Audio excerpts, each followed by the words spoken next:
አንድ ጨከን ያለ ነገር ልንገራችሁ።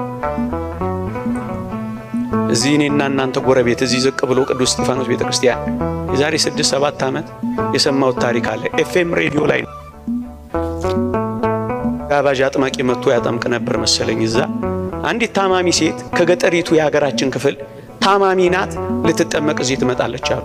3 ህፃናት አሏት፣ አንዱ ሚጠባን። ታማ መጣች፣ እየተጠመቀች እዛ ማረፊያ አጣች። ደሳሳ ቤት እንኳን የላት።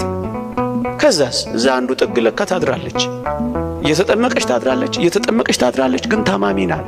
ማን አባከና ይበላል? በሩም የተዘጋ ነው፣ መጠለያውም ለሷ አይሆንም፣ የተከለከለ ነው። ኤፍኤም ሬዲዮ ላይ ነው የሰማሁት።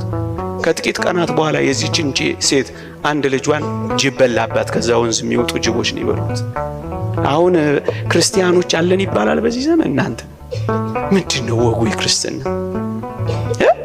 ምንድነው? ኑሮ ምንድነው? ህይወት ወገኖቼ፣ ይሄን ሁሉ ስናገር ምን ኖሮ ነው ይሄ ልጅ የሚጨቀጭቀን የሚል ሰው ሊኖር ይችላል።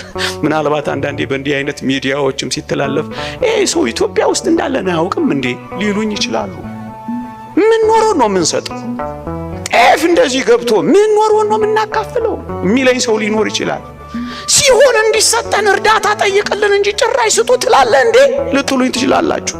አንዳንድ ሰው ካልበለጸገ በቀር መስጠት የማይሆን የሚመስለው ሊቁ ቅዱስ ዮሐንስ አፈወርቅ ግን እንዲህ ይለናል። ሁላችንም ላንብበው በሞቴ ምን ይላል?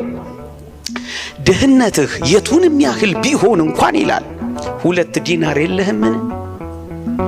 2 እግሮች እኮ አሉህ፣ የታመመ ጠይቅበት። 2 አይን እኮ አለህ፣ የተሰቃየ እይበት። ቢያንስ ጣራ እኮ አለህ፣ ዝናብ የሚደበድቡ አስጠልልበት። ዲናር አለህ የግድ